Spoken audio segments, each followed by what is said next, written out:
And yeah, if you can see it, you guessed right. Hawknet is up in a rudimentary fashion at the moment.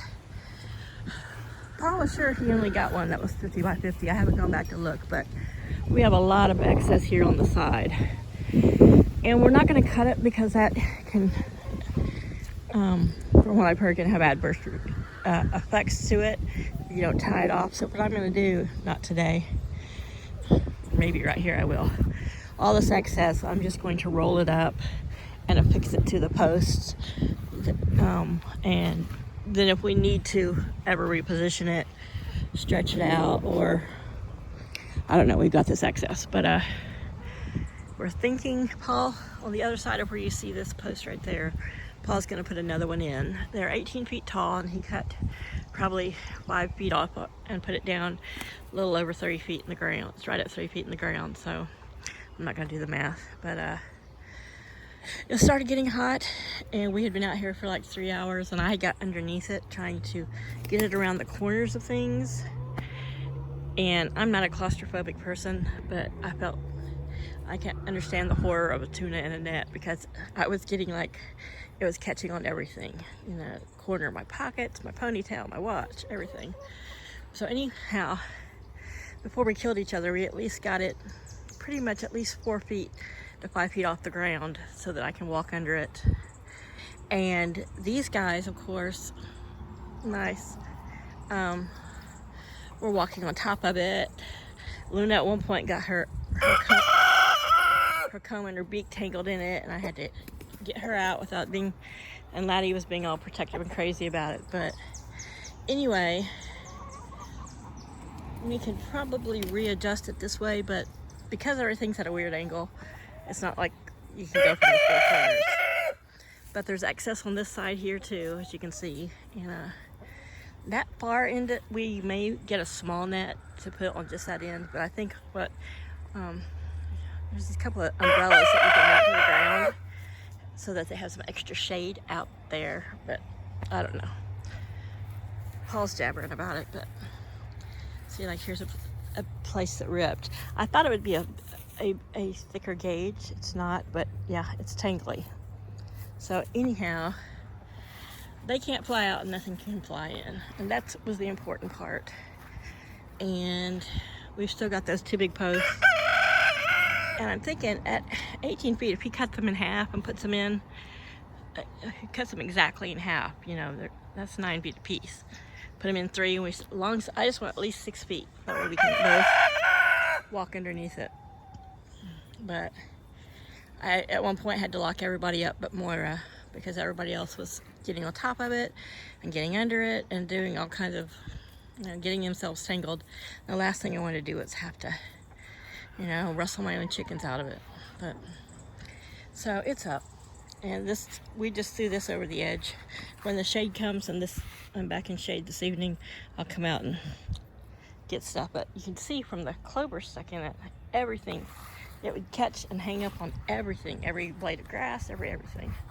So Paul did go on Amazon and ordered me a little, it's a youth one because of it's like only 8 inches the diameter of it, I think.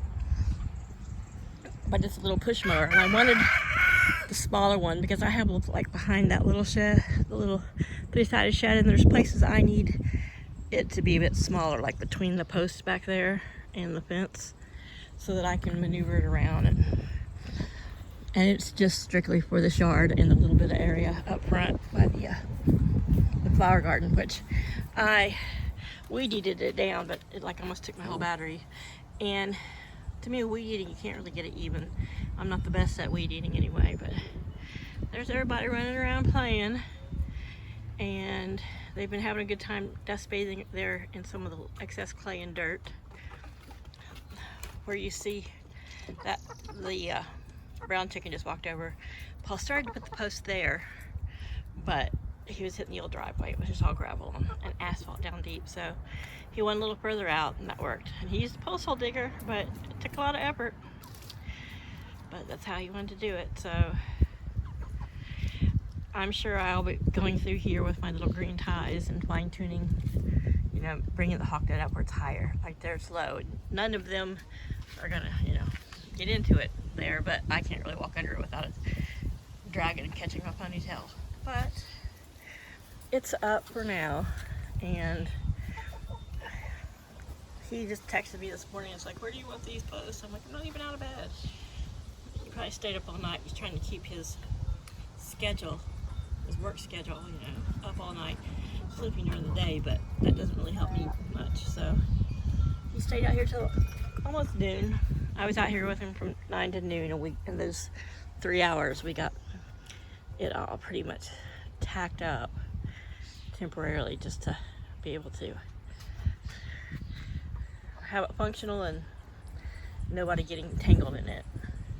We were at a point of, you know, either killing each other or just letting them fall. I was so frustrated of being tangled up in it, but it was starting to get on my like very last nerve. Plus I hadn't eaten yet, so I was like growling and getting angry. So we just at least got it up. It comes to the top of the coop here, and I did use a staple gun and staple it around the edges. And so there it is. It's only taken us, what, a few months to get it up, but we've got it strung fairly taut right here, and it goes up to the top of that pole, which I can't reach without putting the step ladder in there. It's probably closer to 8 feet, I guess.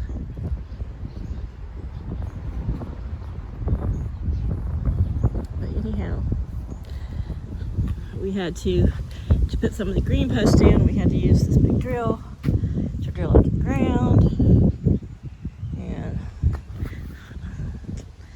so it's done, and they're protected for now.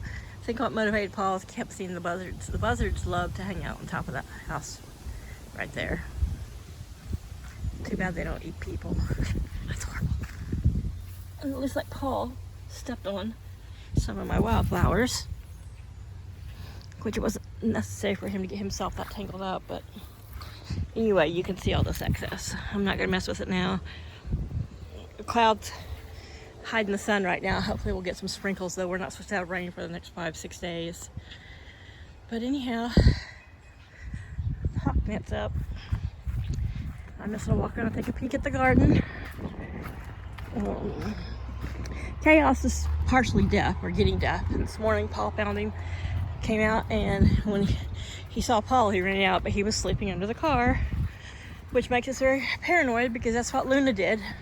She was deaf and slept under the car, and Paul accidentally ran over her. So, you know, and that crushed him, and it would crush me if that happened to Chaos. I mean, it crushed me when it happened to Luna, but so I see they've knocked that down, or the wind has. But so there's Cosmo and his girls. So I stole one of the red tomato things for the cherry tomatoes. Oh, this is some green beans that I accidentally ripped up, but I can harvest the pods. So everything's doing quite well. The watermelon's getting quite big, and it can just snake out along through here all crazy however it wants to. And by the time those two start snaking out, the green beans should be pretty much done. I can always, you know, force it to go that way because I know the peas will be done and ripped out by then, but probably come through in the next couple of days and harvest a bunch more. I ate a bunch yesterday, everything I had harvested. I just steamed them and had a big old bowl. There's the potatoes, doing great. Tomatoes got little blooms. You can see them down in there. Yeah, you see little flowers down in there. Little flowers.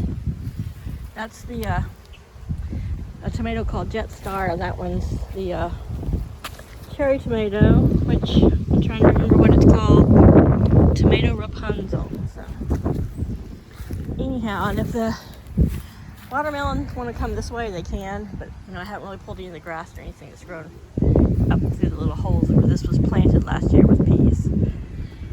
So can't really see it, but I have some chicken wire that extends around that way to discourage the bunny.